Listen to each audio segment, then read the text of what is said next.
अल्लाह किसी शख्स को एक महिला से छेड़छाड़ की इजाज़त दे सकते हैं? क्या अल्लाह किसी शख्स को महिला से बदसलूकी करने का हुक्म दे सकते हैं? आप सोच रहे होंगे कि आखिर ये कैसे मुमकिन है।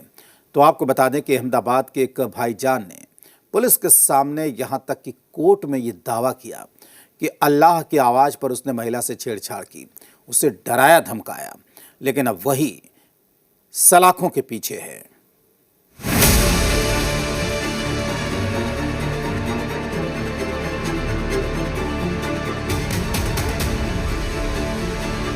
अल्लाह क्या बोलते हैं? यानी कि खींच लाओ उसको। इस आवाज को क्या बोलते हैं? उस आवाज को अल्लाह की आवाज को। पुलिस स्टेशन में खड़े इस शख्स का नाम अहिराज हुसैन आबिद अली शेख है। इसे पुलिस ने एक महिला से छेड़छाड़ के आरोप में गिरफ्तार किया। मगर जानते हैं, इस भाईजान ने महिला से छेड़छाड़ एक बार नहीं बल्कि तीन बार की है और इस गुनाह के लिए खुद को नहीं बल्कि सीधे अल्लाह को जिम्मेदार ठहरा दिया। अजान होना शुरू हो गई थी शुक्रवार की, तब फिर आवाज आई थी। 2 दिन पहले मैं आ चुका था यहाँ, तो ये लोग डांट दिए, गाली गुताली देकर भगा दिए, तो मैं भाग लिया। फिर उसके बाद 2 दिन बाद फिर वो आवाज आई ना शुक्रवार वाले दिन कि राज तू फिर वहीं जा, फिर मैं आया यहाँ पर। किसकी आवाज है ये? ये ऊपर वाले की आवाज। ऊपर वाला मतलब? यानी निराकार की, अल्लाह की। सुना आपने कैसे ये मियाँ भाई दावा कर रहा है कि किसी महिला से छेड़छाड़ करने का हुक्म इसे अल्लाह ने दिया और अल्लाह के उसी हुक्म की तामील करते हुए इसने एक ही महिला से तीन बार छेड़खानी की, उसे डराया धमकाया।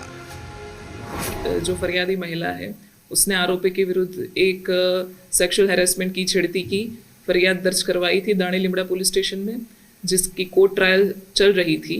और इस कोर्ट ट्रायल में हस्तक्षेप और महिला की वापस स्टॉकिंग करने का वगैरह का उसने कृत्य किया है, जिसके बाद उसके विरुद्ध फरियाद दाखिल हुई है। प्राइमरीली ऐसा लग रहा है कि आरोपी महिला के एक तरफी प्रेम में उसका पीछा कर रहा था और उसे परेशान कर रहा था।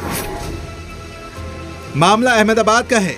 वहां बेकरी में काम करने वाले अहिराज हुसैन पर एक तरफा इश्क में ऐसी सनक सवार हुई जिसके चलते वो एक महिला के पीछे हाथ धोकर पड़ गया। ये लगातार महिला का पीछा करता रहा, उसे डराता धमकाता।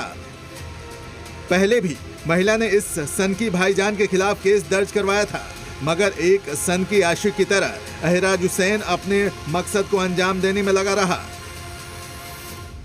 आरोपी एक बेकरी में काम करता है जहाँ पे औरतें आमतौर पे खाने की चीज़ें लेने जाती है। उस तरीके से फरियादी महिला भी गई होगी और उसने 2-3 बार महिला को देखा होगा और उसे लगा होगा कि मैं इससे प्यार करता हूँ, और एक तरफे प्रेम में जो उसने कृत्य किए हैं जो कि गैर कानूनी है, उसको जस्टिफाई करने के लिए अभी पुलिस की जो इन्वेस्टिगेशन उसमें बता रहा है कि मुझे ऐसा करने के लिए अल्लाह ने बताया है, लेकिन हम उसकी जांच पड़ताल कर रहे हैं। पुलिस का मानना है कि खुद को बचाने के लिए अहिराज हुसैन उल जुलूल बातें कर रहा है, छेड़छाड़ जैसे गुनाह के लिए अल्लाह को जिम्मेदार ठहरा रहा है। लेकिन बड़ा सवाल ये है कि छेड़छाड़ के आरोपी की सजा सिर्फ गिरफ्तारी ही है या इस सनकी भाईजान को कोई और सजा भी मिलनी चाहिए।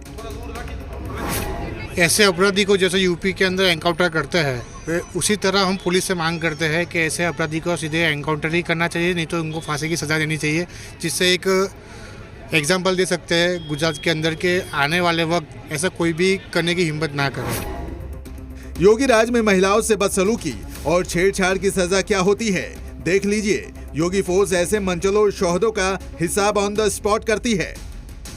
मैंने कल एक महिला के साथ छेड़छाड़ की थी।